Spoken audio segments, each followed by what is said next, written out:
Problem పెద్దదవుతుంది. Parthiban problem పెద్దదవుతుంది. వదిలే, వద్దు, వదిలే. స్టాకింగ్ పార్థిబన్. వద్దు, వాడు చచ్చిపోతాడు. పార్థిబన్, పార్థిబన్ వదిలే.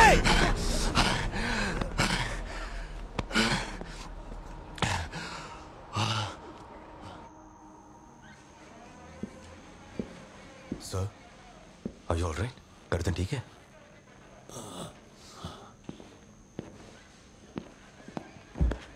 పార్థిబన్, ఏంటి పార్థిబన్, నేను వద్దని చెప్పాను కదా. మీరు అనుకుంటున్నట్టు మనం అడిగిన వెంటనే పోలీస్ ప్రొటెక్షన్ ఇవ్వరు పార్థిబన్. మీ మీద అసాల్ట్ జరిగినట్టు ఏ ఆధారం లేదు. మీ వంటి మీద ఒక చిన్న గీత కూడా లేదు. నా ఒంటి మీద గాయాలు లేవని ఎవరన్నారు?